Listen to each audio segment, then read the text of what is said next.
നമസ്കാരം, എല്ലാ സുഹൃത്തുക്കൾക്കും എൻ്റെ ചാനലിലേക്ക് സ്വാഗതം.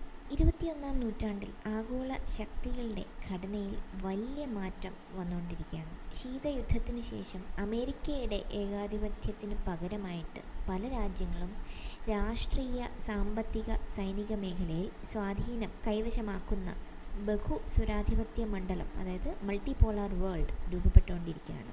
ഈ വലിയ മാറ്റത്തിൻ്റെ കേന്ദ്രബിന്ദുവായിട്ട് വന്നിരിക്കുന്നത് ഇന്ത്യയാണ്. പ്രാദേശികവും ആഗോളവും അതുപോലെ ജിയോ പൊളിറ്റിക്കൽ ഭാവിയെ സ്വാധീനിക്കാൻ അതുല്യ ശേഷിയുള്ള ഉയരുന്ന ശക്തിയായിട്ട് ഇന്ത്യ മാറിയിരിക്കുകയാണ്.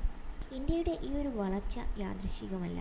1.4 കോടി ജനസംഖ്യ, ലോകത്തിലെ വേഗത്തിൽ വളരുന്ന സാമ്പത്തിക വ്യവസ്ഥ, സാങ്കേതികവിദ്യയിലും അതുപോലെ പ്രതിരോധ വ്യവസായത്തിലും ശക്തമായ അടിസ്ഥാനം, ഇതെല്ലാം തന്നെ ഇന്ത്യക്കുണ്ട്.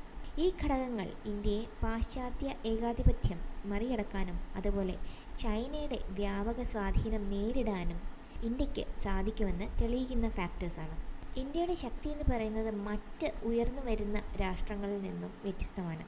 സംസ്കാരം, ജനാധിപത്യം, ആഗോള ഡയസ്പോറ എന്നിവയിലൂടെ സോഫ്റ്റ് പവർ ഉള്ളതിനോടൊപ്പം തന്നെ സാങ്കേതിക വിദ്യ, ഊർജം, സൈനിക ശേഷി എന്നീ ഹാർഡ് പവറും ഇന്ത്യയുടെ കൈവശമുണ്ട്. ഈ ഒരു സമന്വയം ഇന്ത്യയെ ബഹുസ്വരാധിപത്യ മണ്ഡലത്തിലെ വിശ്വാസയോഗ്യമായ കേന്ദ്രസ്ഥാനമാക്കി അന്താരാഷ്ട്ര സഹകരണവും അതോടൊപ്പം സമാധാനപരമായ ബന്ധങ്ങളും പ്രോത്സാഹിപ്പിക്കുന്ന ഒരു രാജ്യമാക്കി മാറ്റി.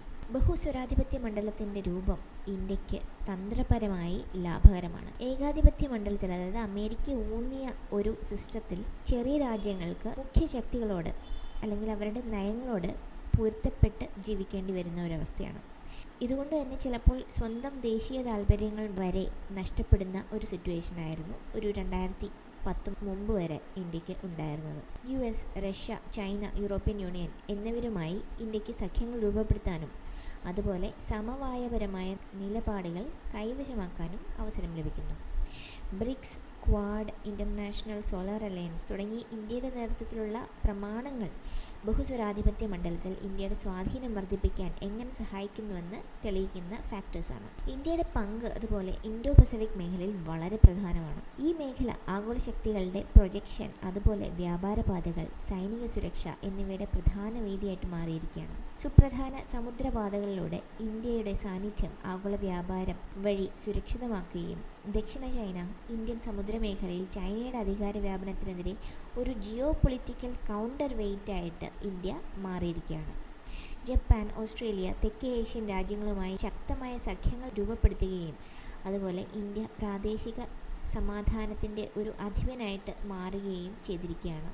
സാമ്പത്തിക ഉയർച്ച ഇന്ത്യയുടെ സ്വാധീനം കൂടുതൽ ശക്തമാക്കുന്നു. ഇതുകൊണ്ടാണ് മോദി ഇത്രയധികം ഡെവലപ്മെൻറ്റൽ പ്രോജക്റ്റ് കൊണ്ടുവരാനായിട്ട് ശ്രമിക്കുന്നത്. അതായത് നമ്മുടെ കയ്യിൽ സമ്പത്തുണ്ടെങ്കിൽ മാത്രമേ നമുക്ക് ഈ ലോകത്ത് എന്തെങ്കിലും ചെയ്യാനായിട്ട് സാധിക്കുകയുള്ളൂ. പർച്ചേസിംഗ് പവർ പാരിറ്റി, അതിൽ മൂന്നാമത്തെ വലിയ സാമ്പത്തിക ശക്തിയായി മാറിയിരിക്കുകയാണ് ഇന്ത്യ. അതോടൊപ്പം ഗ്രീൻ എനർജി, നവോത്ഥാന മേഖലകളിൽ ഇന്ത്യ ആഗോള സപ്ലൈ ചെയിനുകളും ധനപ്രവാഹങ്ങളും രൂപപ്പെടുത്തുന്ന ഒരു കേന്ദ്രമായിട്ട് മാറിയിരിക്കുകയാണ്. റഷ്യ, US, ഗൾഫ് രാജ്യങ്ങളുമായുള്ള ഊർജ കണക്ഷൻസ് ഇന്ത്യക്ക് വിഭവങ്ങളെ വൈവിധ്യമാർന്നതും അതുപോലെ തന്ത്രപരമായ സ്വാതന്ത്ര്യം നിലനിർത്താനും സഹായിക്കുന്നു. ബഹുസ്വരാധിപത്യ മണ്ഡലത്തിലെ ഈ സാമ്പത്തിക സ്വാധീനം ഇന്ത്യയുടെ നിലപാടുകൾ അംഗീകരിക്കപ്പെടാനായിട്ട് വളരെ നിർണായകമാണ്. ഇതുകൊണ്ടൊക്കെ തന്നെയാണ് ഇപ്പോൾ ഉക്രൈൻ്റെ പ്രസിഡൻ്റ് ആയാലും അതുപോലെ ഫിൻലാൻഡിൻ്റെ പ്രസിഡന്റ്, യൂറോപ്യൻ യൂണിയൻ പ്രസിഡന്റ് എല്ലാവരും തന്നെ ഇന്ത്യ കൂടുതലായിട്ട് ആഗോള രാഷ്ട്രീയത്തിൽ ഇടപെടണമെന്ന് പറയുന്നത്.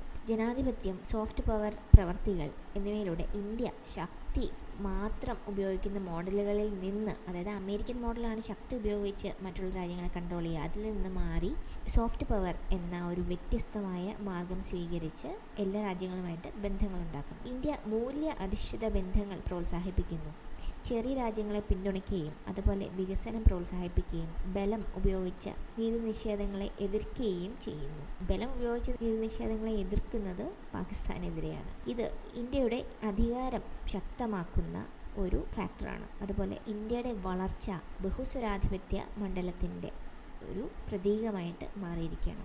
ഇന്ത്യ ഇപ്പോൾ ഒരു പാസീവായിട്ടുള്ള ഒരു പങ്കാളിയല്ല, മറിച്ച് തന്ത്രപരമായ സ്വാതന്ത്ര്യം ഉറപ്പാക്കുകയും സഖ്യങ്ങൾ രൂപപ്പെടുത്തുകയും സോഫ്റ്റ് പവറിനും ഹാർഡ് പവറിനും ഉപയോഗമാക്കുകയും ചെയ്ത് ആഗോള ശക്തി ഘടനകളെ സജീവമായി രൂപപ്പെടുത്തുന്ന ഒരു ദേശമായിട്ട് മാറിയിരിക്കുകയാണ്. ഭാവിയിൽ ലോകം ഇന്ത്യയെ പ്രാദേശിക നേതാവ് എന്ന നിലയിൽ മാത്രം കാണാതെ സമത്വപരവും നീതിയുക്തവുമായ പുതിയ ആഗോളക്രമത്തിൻ്റെ കേന്ദ്രകർത്താവായി കാണപ്പെടും.